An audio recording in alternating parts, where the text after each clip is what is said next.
Hi friends అందరికీ ఈ వీడియోలో మనకు కనబడేది ప్లాటినా వెహికల్ BS4 వెహికల్ ప్లాటినానే కాదు BS4 ఉన్న ప్రతి వెహికల్‌లో కూడా మనకి ట్యాంక్ ఓవర్ ఏసేటప్పుడు అయితే చాలా మంది అయితే ఈ తప్పు అయితే చేస్తున్నారు మనకి.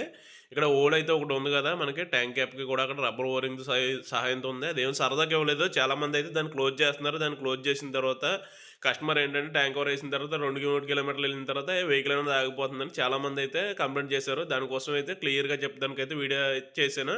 అది బ్రేదర్ ఎయిర్ మనకి ట్యాంక్ క్యాప్ నుంచి అయితే ట్యాంక్ అయితే ఎయిర్ వెళ్తది. ఎయిర్ వెళ్ళిన తర్వాత మనకి పెట్రోల్ కార్క్ నుంచి అయితే పెట్రోల్ వస్తది BS4 వెహికల్‌కి. దానికోసం అయితే మనకి ఇలా ట్యాంక్ క్యాప్ హోల్‌తో సహా మనకి దానికి కూడా హోల్ చేసుకొని ఆ రబ్బర్ ఓరింగ్ నలగకుండా జాగ్రత్తగా అన్నది యేసుకుంటే మనకి ఆ ప్రాబ్లమ్ అన్నది రాదు. చాలామందికైతే ట్యాంక్ ఓవర్ ఏసిన తర్వాత అయితే వస్తుంది. కస్టమర్లకైతే అర్థం అవ్వదు. మెకానిక్‌లకైనా అర్థం అవ్వాలి. వీడియో నచ్చితే లైక్ చేయండి. ఇన్ఫర్మేషన్ నచ్చితే షేర్ చేయండి. ఏమైనా డౌట్లు ఉంటే కామెంట్ సెక్షన్‌లో కామెంట్ చేయండి. Thank you for watching. Channel మాత్రం సబ్స్క్రైబ్ చేయడం మర్చిపోకండి. మళ్ళీ కలుద్దాం నెక్స్ట్ వీడియోలో.